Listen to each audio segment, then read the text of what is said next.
Joining me now is the exiled Crown Prince of Iran, Reza Pahlavi. Thank you so much for being here, Your Royal Highness. My pleasure. I want to start, if I can, with the deaths of the Iranian President Ibrahim Raisi and the foreign minister in that helicopter crash a week ago, and your thoughts about the impact that could have on Iran's domestic and foreign policies, or does it have any impact at all? Basically, every aspect of politics in Iran is ultimately controlled by the supreme leader, especially when it comes to foreign policy. So I don't think there's going to be much of a change in terms of the replacement to Mr. Raisi.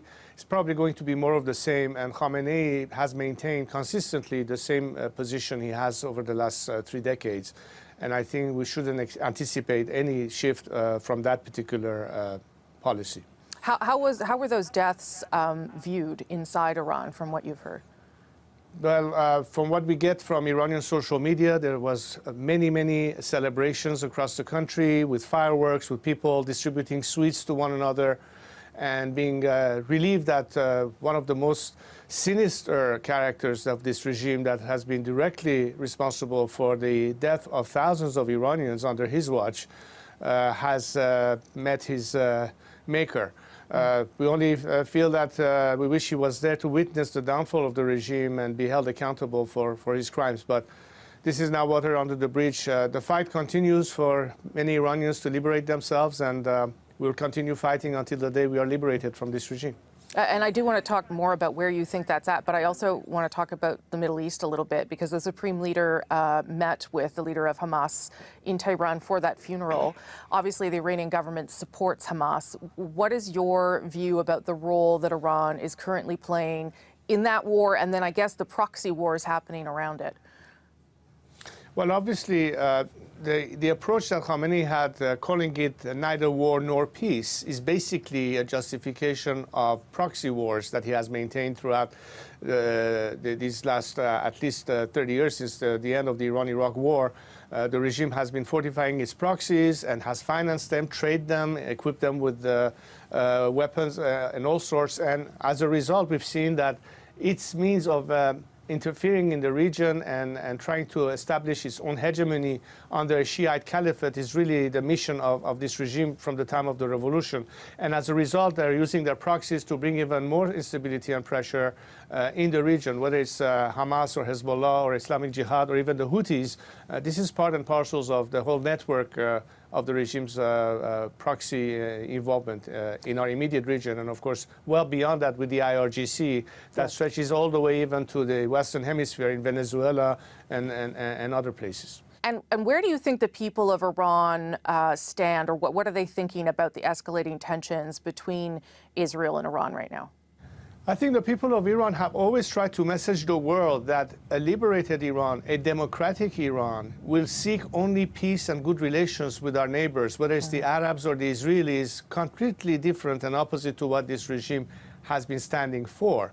In other words, the only way that we can eliminate the problems, including escalation of conflict, is by this regime no longer being in power. Yes. The guarantee of having an opportunity for the whole world to be released of the problematics involved with the regime, whether it's the nuclear threat, whether it is terrorism or radicalism spreading, is to put an end to it. And the regime has been the essential reason why we have the conflicts and as a result the escalation that are potentially down the road, unless we opt for a better solution. And that means investing on the people of Iran as the alternative at the end of the day, which is why I think the foreign policy of many governments, including the Canadian government, should be to directly support the Iranian people and bring as much as there is economic sanctions to put pressure on the regime, but parallel to that, a policy of maximum support, so you can give the people an equal footing and feel to be able to fight against an extremely repressive regime. And you were recently in Canada, and I believe you met with some government officials. What was that the message that you sent to them? And what does that look like for Canada to directly support Iranians without that being caught up in support of the regime? Well, first of all, I'd like to offer my appreciation from the statement coming from Prime Minister Trudeau that rather than sending condolences, it was a message of support to the Iranian people, which is what we expect for democratic leaders. But I think Canada could do even more. I think one of the key issues on the table is the inscription of the IRGC as a terrorist organization. This is something critical because if you look at it, IRGC has been the main operating mechanism for the regime, whether it's repression at home or interference abroad. That is additional pressure on the regime, but it will also send a strong signal to the Iranian people that we are taking measures. And beyond that, and I think depending on which political party is more inclined to do that, one of the key issues in Canada in particular is the money laundering operations by the regime.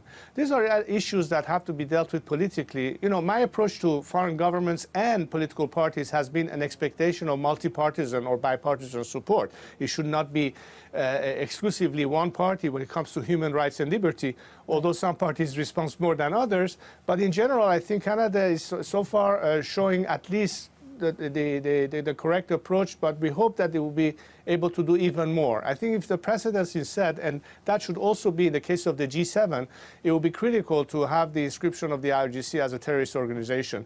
It's been legislated for, but governments have to make the final decision. Yeah, there was a motion where it was voted on in Parliament here, although that's not binding for the government. And one of the, I'm sure you know, one of the reasons the government has given for not doing that is the complexity in labeling who you would go after, given that you are forced to participate. You are forced to participate in military service in Iran. Do you understand that reasoning, or do you think that they are making it more complicated than it needs to be?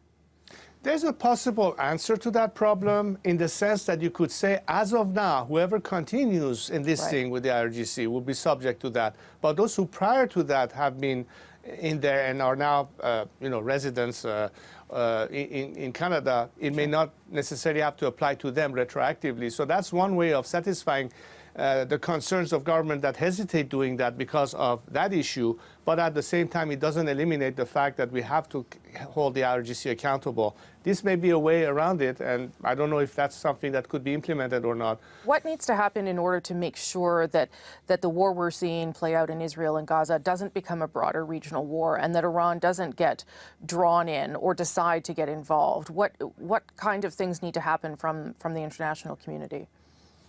Looking beyond the status quo and limiting your options to either diplomacy, which has failed, and conflict, military intervention, which is not desirable.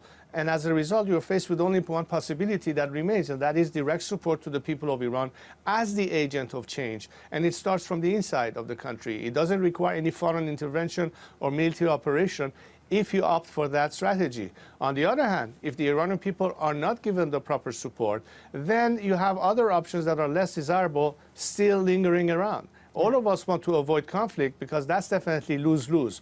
I honestly believe that the only win-win solution for the world and the Iranian people at the same time is to get rid of this regime. So there has to be ultimately a decision made about regime change. Why do I say that? Because the expectation of the free world until now was based on the false premise of expecting behavior change by the regime. And behavior cannot change for this regime because in its DNA, it is what it is.